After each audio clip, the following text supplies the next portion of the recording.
11:42 de la mañana y ya estamos en nuestro último bloque de Más Positivo y como les dije, tenemos una entrevista también. A mí por lo menos me fascina lo que es este tema. Tenemos elecciones presidenciales y parlamentarias. La primera cita es este 16 de noviembre y sabemos que lo que es el ambiente presidencial está bastante candente, están pasando bastante cosas y vamos a ir analizando también un poco lo que son las encuestas que han ido obviamente surgiendo y todo este análisis lo vamos a hacer nada más y nada menos que con el director del Centro de Estudios Contextus, Ernesto Reynoso, quien está junto a nosotros, así que yo voy a pasar a conectarme. ¿Cómo estás, Ernesto? Muy buenos días. Hola Francisca, ¿cómo estás? Muy buenos días, muchas gracias por recibirnos nuevamente.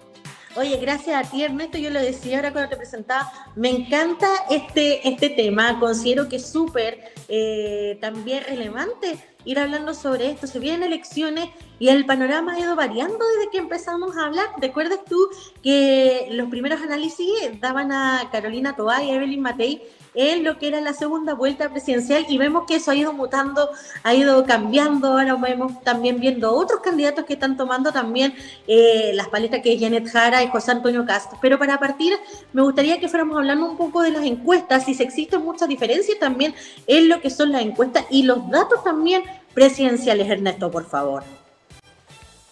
Bueno, varias cositas. Claro, hay... A ver, las encuestas nacionales ya están arrojando ciertas tendencias, ¿ya?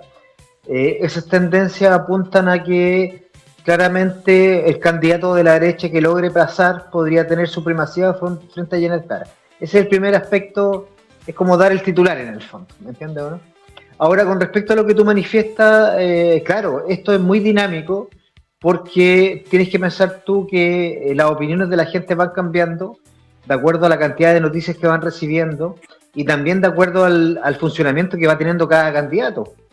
Entonces, frente a eso, la gente se va posicionando y va tomando decisiones de adherencia o no adherencia frente a un candidato o una candidata, más que nada por su desempeño, su rendimiento electoral, que tiene que ver, por ejemplo, lo que le pasó a Janet Jara con el desconocimiento de su programa de primaria, o lo que le pasó a José Antonio Kast con el tema de la PGU o los bots, o lo que le pasa a Matei de repente, que hubo un tiempo que estaba tan nerviosa que se le olvidaba las cosas porque las encuestas no estaban adhiriendo a ella. Entonces, los candidatos van teniendo comportamientos humanos, por así decirlo, y esos comportamientos son percibidos por el votante y la votante, y la gente se va acomodando. Ahora, no hay una fidelidad brutal hacia lo político. Esto, mira, yo no quiero hablar de liquidez porque tanta liquidez no hay. O sea, el ambiente es dinámico, sí, pero tampoco es tan líquido. ¿Por qué? Porque la gente finalmente se hace una idea y tengo la impresión que más allá de lo que pase en los debates o más allá de lo que pase, la gente tiene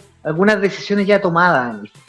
Claro, que por ejemplo quizás puede mutar entre candidatos, pero por ejemplo no entre sectores.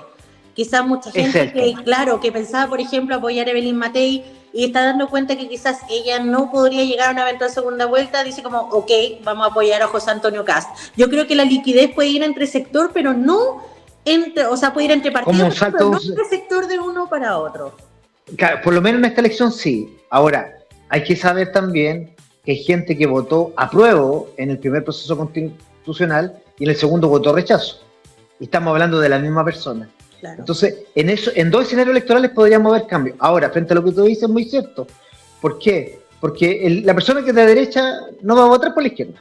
A eso me asimismo, la persona que es de izquierda no va a votar por la derecha. O sea, puede que el voto se mueva entre Kaiser, Kast y Matei, y de repente un poco Parisi, porque Parisi igual, si bien es cierto que él es un outsider, igual representa una ideología más ligada a la derecha, ¿ya? Ahora, con respecto al votante de izquierda, el escenario es un poco más complejo, nada más y nada menos, estimada Francisca, porque todo gobierno que dice ser continuidad de otro gobierno va a la baja. Te voy a dar un ejemplo práctico de ello. Mucha gente piensa que lo que pasó con Milei en Argentina va a tener una incidencia directa con Kast, en el funcionamiento de Kast, y eso es un error. ¿Por qué? Te voy a explicar. Porque Milei tuvo esa derrota electoral el fin de semana porque él es un gobierno en ejercicio. Y todo gobierno en ejercicio tiene un castigo. Lo llevo a Chile. El gobierno de Boric tiene un castigo y ese castigo se traspasa a Janet Jara. Claro. Janet Jara en un momento dijo, yo soy continuidad de este gobierno, y como el tema no resultó, después dijo, yo no soy continuidad de este gobierno. ¿Por qué? Porque todo gobierno en ejercicio sufre un castigo, y eso no solamente pasa en Chile, pasa a nivel mundial. Todo gobierno en ejercicio tiene un castigo, incluso en el caso de nuestro país, los últimos 20 años, los últimos 5 gobiernos han sido gobiernos de oposición. Claro, y como hemos estado, por ejemplo, Sebastián Piñera, Michelle Bachelet, Sebastián Piñera, Michelle Bachelet, y así sucesivamente, bueno, los dije al revés, pero sabemos que entre los dos, hasta que vino Gabriel Boric, y ahora lo más probable, y lo hemos dicho, hemos sido súper francos en toda la entrevista, que claro, lo más probable es que el péndulo ahora esté más cerca de lo que es el sector de la derecha, porque existe un castigo, y esto no es que la gente sea doble estándar, lo que pasa es que la gente tiene un descontento, entonces los castiga, y posteriormente quizás en las próximas elecciones presidenciales vamos a tener un gobierno del sector izquierdo, por ejemplo. O sea, Fran, si estamos hablando, si nosotros tenemos un contacto político online, en junio del próximo año yo te firmo ahora notarialmente que el descontento va a ser hacia el candidato que logre ser electo, o la candidata que logre ser electo. ¿Sí? Este tema es como, lo que pasa, a ver, te explico un tema sociológico. El modelo neoliberal implica que todo tiene que ver con una lógica de compra o de satisfacción. Si el producto no me satisface en el corto plazo, lo cambio o lo devuelvo. Eso pasa con la compra. Bueno, el ejercicio político está asimilando características similares. Exacto. Hay gente que a mí me ha dicho, y lo cuento como dato rosa, me dice, Ernesto ahora es de derecha. No. Yo no soy de derecha ni de izquierda. Lo que estoy diciendo es que estoy haciendo un análisis sociológico frente a un hecho político. Y ese hecho político dice que hoy la gente tiene más adherencia con la derecha que con la izquierda. Y no tiene que ver por quién yo voy a votar, tiene que ver cómo yo, como sociólogo, logro leer cómo la sociedad va comportándose frente a un hecho electoral. ¿Por qué? Porque yo no puedo tapar el sol con un dedo. No tiene que ver con mis preferencias. Porque te pongo un ejemplo. No sé, pues, Ernesto ha votado históricamente por la centroizquierda, no quiero personalizar, termino el tiro, y termina ganando un candidato de derecha. O sea, no pueden mis preferencias ponerse por encima de lo que va a terminar pasando. Y eso tiene que ver con ética investigativa. Claro. Frente a ese punto yo te puedo decir que hoy día la derecha tiene 60 puntos en su conjunto y la izquierda está entre los 35 y los 40 puntos en su conjunto. Yo te hago la siguiente pregunta, ¿cómo Janet Jara podría tener 15 puntos más? Es complejo, porque ¿a quién le va a sacar? Difícil. ¿Le va a sacar a Kast? ¿Le va a sacar a Kaiser? ¿Le va a sacar a Matei? Probablemente no. Por ende, el escenario o la proyección es un poco negativa para el candidato centro-izquierda. Claro, y sobre todo considerando que también han tenido algunos conflictos por el tema de los apoyos, porque sabemos que también muchos decían si ganaban en estas primarias que tuvieron en ella, o sea, en esta primaria oficialismo, ganaba alguien del Partido Comunista, habían partidos que no se iban a adherir, que después, claro, se cambió la chaqueta, que sí los vamos a apoyar, pero en la práctica puede ser algo muy distinto, puede ser para las pantallas. En cambio, yo siento que la derecha en ese sentido quizás va a apoyar a quien pase derechamente a la segunda vuelta, y en ese sentido eso también se va a demostrar en las urnas, y lo más probable es que, claro, tengamos un candidato o una candidata de derecha, y en ese sentido me gustaría, Ernesto, que lo fuéramos aterrizando un poco más a nuestra región, porque sabemos que las encuestas van haciendo lo suyo, van posicionando a los candidatos. Queremos saber qué pasa con el Maule, cuál es la realidad de nuestra región. ¿Ustedes tienen algunas nociones de eso también como centro de estudio? Sí, mira, te cuento que nosotros en junio hicimos una encuesta que no la publicamos, y esa encuesta ya veía que fue previo a la primaria, y esa encuesta la hicimos en varias comunas del Maule Norte, me refiero a provincia de Talca y provincia de Curicó, y esa encuesta ya arrojaba el crecimiento de Jara por sobre Toa, por ejemplo. O sea, pues si Toa marcaba 10, Jara marcaba 20. Eso decía la encuesta en ese momento. Ahora, no es que sea general después de la guerra, estoy diciendo de un dato que nosotros tuvimos a nivel interno, que era para proyectar la situación de la primaria, porque es muy difícil medir primaria, ojo, ese es otro factor. Sí. Pero lo que sí decía esa encuesta en ese momento que hicimos en 6 comunas de del Maule Norte, decía que Jara estaba 10 puntos arriba en relación a Toa. Bueno, más allá de eso, el escenario vuelve a cambiar, porque la región del Maule recibe a Jara con este factor positivo que fueron las primarias, porque las primarias fueron positivas para ella. Posicionamiento, vinculación, cercanía, baile, habilidades blandas y todo lo que hemos visto en este tiempo.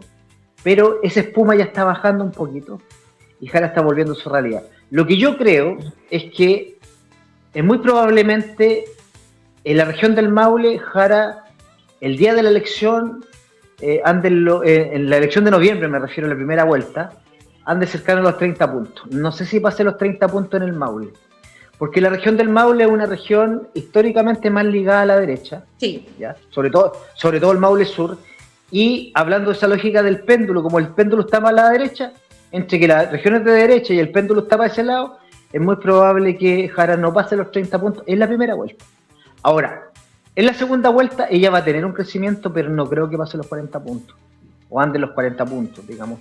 La predicción no es muy positiva, pero para terminar tu pregunta, la región del Maule no es tan distinta a lo que está pasando a nivel país.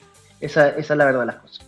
Claro, este panorama se va replicando también en las encuestas, así lo van demostrando. Ahora quiero que hablemos también de otro fenómeno que en realidad para mí y ahora Johannes Kaiser, que como también lo mencionamos en algún momento, este personaje, porque lo voy a llamar de esa forma, porque para mí es un personaje, llamó bastante, estuvo ahí, como era la novedad, estuvo bastante en la palestra en un tiempo, ahora ya prácticamente, si no es por polémicas, dichos, situaciones de esa índole, ya no es tema Johannes Kaiser. Bueno, ¿te llama la atención esta baja que se produjo en torno al, por lo menos a mí no, considéralo de esa forma, pero tú, como tú eres el experto, quizás podría hacer un análisis más certero entonces de lo que pasó también con este intento de voto por Johannes Kaiser? Mira, a mí me gusta la transparencia, y como me gusta la transparencia, yo pensé que Johannes Kaiser se iba a mantener más tiempo en esa pole position. ¿En serio? Sí, porque mira, fíjate que él es un outsider, tiene un discurso bien extremo, y eso es muy integrado por el votante, le gusta mucho al votante. Pero me di cuenta que a medida que fue avanzando, que su discurso tenía poca estructura, ¿ya? Era un discurso muy armado, yo lo vi en varias entrevistas, yo me dedico mucho a estudiar a los políticos, lo vi en varias entrevistas y él siempre hablaba de las armas en Suiza y de que él trabajó en Alemania y tenía un discurso que no se movía, era como dicen los monos porfiados y que siempre termina haciendo lo mismo. Él empezó, y en un momento como el discurso era tan repetitivo, cuando lo sacaban de su espacio de confort, él se caía, se caía discursivamente. Entonces, yo pensé que eso iba a tener más tiempo, pero duró lo que tenía que durar nomás. Fueron 2-3 meses de descontento, porque volvemos al concepto del descontento. La gente está descontenta, está buscando referentes. Matei estaba calladito en su lugar porque como le estaba yendo bien, no hacía problema. Y en un momento, fíjate que Kast tuvo una baja brutal. Kast hoy día está bien, pero acuérdate cómo estaba Kast en febrero. Sí. Yo mismo escribí un artículo sobre Kast en ese tiempo que le puse esto ya no prendió. Claro, si tú te fijas, daba cuenta de la realidad de ese momento. Sí, pues obvio.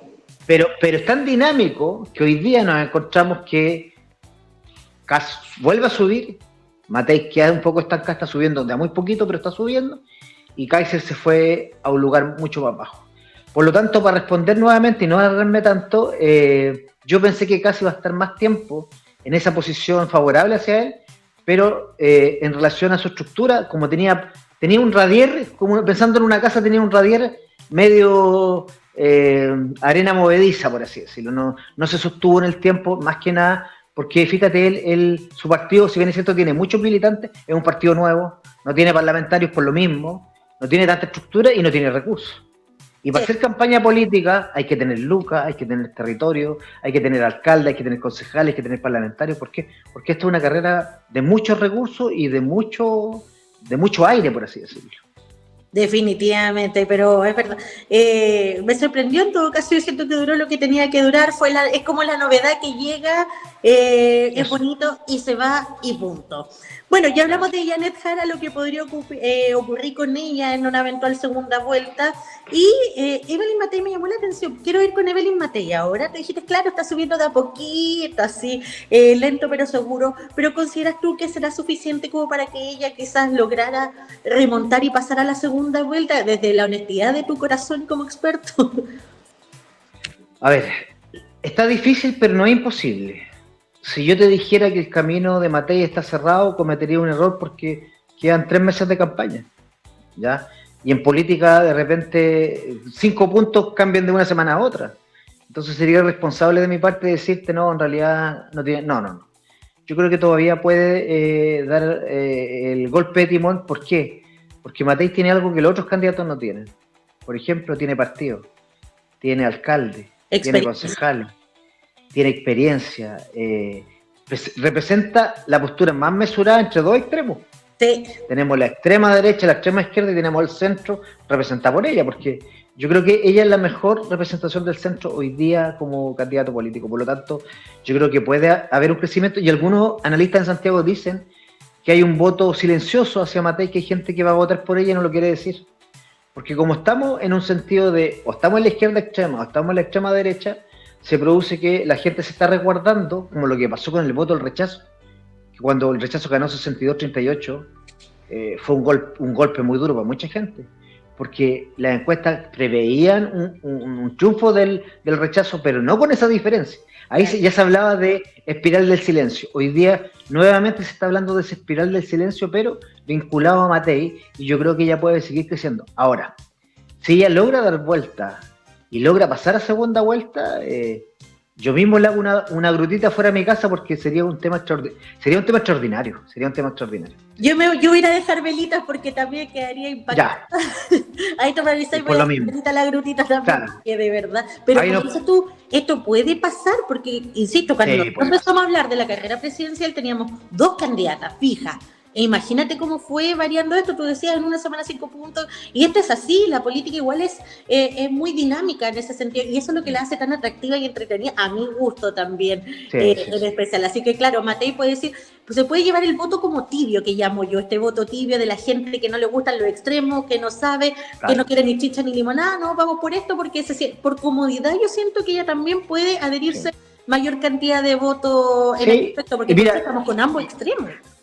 Y ayer yo veía un podcast donde entrevistaban a Parisi, también para realizar su discurso, y él dijo algo que fue una de las cosas más certeras que dijo, porque el resto era como harto bochinche, para ser franco. Pero dijo, Chile no es un país de extremo, yo coincido con ello, yo creo que nosotros somos un país mesurado. Eso. Así se ha demostrado. Somos valóricamente estables, muy apegados a las tradiciones, somos más liberales que del discurso que de la realidad, en el fondo. ¿Ya? Pero el tema, por eso yo creo que sociológicamente hablando, Matei podría dar un salto con esta lógica de la espiral del silencio, que hay un voto oculto hacia ella, y claro, puede tener un crecimiento más fuerte. ¿Por qué? Te pongo un ejemplo en Talca. En Talca hay 230.000 habitantes y más de 100.000 votantes. Y el alcalde de Talca está apoyando a Matei. Y el alcalde de Talca tuvo cerca de 100.000 votos en la última elección. Mueve más. Y yo tengo... Es que por eso yo de repente, yo sé que Kast está con el ciudadano de a pie, pero también los políticos que tienen estructura, que hay partidos, que hay recursos, que hay planificación, yo creo que tienen algo que decir todavía. Claro. Bueno, otra cosa también, por ejemplo, ¿tú consideras que a pesar de todo ser de derecha y de mujer también, igual es más complejo en ese sentido, conviniendo que son partidos más, obviamente mucho más conservadores en ese sentido? ¿Tú sientes que igual Evelyn Matei tiene una desventaja en ese sentido por ser mujer específicamente? ¿O tú crees que su experiencia y toda la impronta que tú me mencionaste la respalda lo suficiente? Mira, en el estallido social, en esa época, el 2019 hasta el 2021-22, mucho actor político ocupó el tema de ser mujer para generar más votos. Claro. Hoy día no sé si sea un factor relevante, por así decirlo. Perfecto. Porque si fuese un factor relevante, Jara no marcaría lo que marca, primero. Más allá que sea comunista o representa la centroizquierda, no marcaría eso. Yo creo que toda esa energía, esa ola que había a favor de los movimientos culturales, el feminismo, la gente que andaba en bici, los ciclistas furiosos y todos estos grupos que aparecieron con mucha fuerza en el 2019, hoy día están a la baja. Te pongo un ejemplo, la misma FUNA, que el 2019 el 2020 tenían un rol determinante en achurar, como dicen los reos, a una persona, hoy día pasa como, hay tantas, y ya la gente como que no le genera tanta importancia. Entonces, hoy día, como el péndulo está para el lado, volvemos a las tradiciones, volvemos a que la gente quiere ver rodeo, quiere ver la bandera fuera de su casa, quiere salir a trabajar y que haya tranquilidad, que no estén los cabros del octubrismo tirando piedras en la calle. Entonces, ese escenario, claramente la derecha lo representa mucho más que la izquierda. Claro, y ahora para ir cerrando vamos con el José Antonio Kast, y tú mencionaste algo, el estallido social, porque también uno de los temores es que si gana José Antonio Kast la presidencia, que hasta ahora es uno de los que ya también se ve como favorito en las encuestas, ¿crees tú que la gente va a volver a las calles también a protestar, por ejemplo? ¿Qué crees tú que se viene en ese sentido? Porque es algo que yo también he escuchado mucho, la gente también tiene como ciertos temores o son ciertos mitos que se van generando. ¿Qué me puedes decir tú respecto a eso? No sé, yo tengo mis dudas al respecto. No sé si la gente quiera volver a la calle, digamos. O sea, los grupos que se han manifestado como la CUT o el Colegio de Profesores o los estudiantes siempre se han manifestado. No, Pero no claro, creo. No. grupo. Claro, pero yo te digo así como que la ciudadanía quiera salir a la calle. Mayol, que es un sociólogo que yo sigo mucho, decía, el terremoto 8.8 ya fue el 2019. Se está juntando energía y a lo mejor vamos a tener otro estallido social en unos años más. Pero hoy día, no sé, yo tengo la impresión que se está usando como una estrategia política para generar una sensación de inseguridad o de temor en el votante, para que adhiera a una candidatura de izquierda, pero no sé si la gente se vuelve a las calles. Es cosa de verlo hoy día. Pues, si fuese así, Francisca, ya hoy día ya lo veríamos. Porque el gobierno, o sea, fíjate, te voy a dar un dato empírico. El gobierno, además de algunas crisis como en seguridad pública y otras cosas que ha representado, más allá de la inversión que sea la más alta en la historia, el gobierno quedó al debe, este gobierno que está cerrando, en el tema laboral, por ejemplo. Claro. Y el tema laboral es algo que afecta a la cotidianidad de todos los chilenos, más encima en el Maule, que pagan poco, que es una de las regiones que menos ingresos tiene a nivel nacional, ¿no es cierto? Hay poco empleo y pagan poco. Entonces, si tú lo piensas, ese mismo factor, podríamos tener una marcha de los desempleados. ¿Tú has visto marchas de los desempleados hasta el día de hoy? No, ahora no, claro. Bueno, es muy probable que la gente salga a la calle, pero no creo que sea ese millón de personas que salió a marchar para el estallido social, sino que sean los grupos que siempre han salido a la calle y que generen presión hacia acá para desestabilizarlo, porque es algo. Ahora, no sé si con todo el respeto que me merece el Partido Comunista, no sé si el Partido Comunista sea el dueño de la calle, digamos, o sea, no lo sé, que yo creo que no, tengo la impresión que no, porque es como para el estallido social cuando los comunistas decían, no, es que no entendiste nada, o a ti te falta calle y yo tengo calle. Bueno, no sé, yo creo que son más que nada representaciones del ego que de la realidad misma en el fondo. Bueno, así que eso en realidad, como decíamos, claro, evaluamos un poquito, las cosas pueden pasar y yo siento que eso también igual, a pesar de que tú decías no ocurre, pero eso igual influye en el pensamiento de la gente, se generan ciertos temores. Es lo mismo que pasó con el rechazo, rechazar para reformar con amor después, no reformamos ni una, Sí. perdón, no reformamos nada. Entonces, nada, eso fue real. Eso fue real. Más finalmente y la gente se deja influir, entonces por eso yo quería tocar un poco este tema también para ir derribando ese mito, porque tú lo mencionabas, o sea, si hubiese sido así, ya hubiese comenzado la gente de la calle a manifestarse y eso no ha pasado. Las organizaciones, como tú decías, la CUT, Gremio de Profesores de Salud, eso históricamente se ha manifestado, eso no es una novedad. En todos los gobiernos. ¿Cachai? En todos los gobiernos.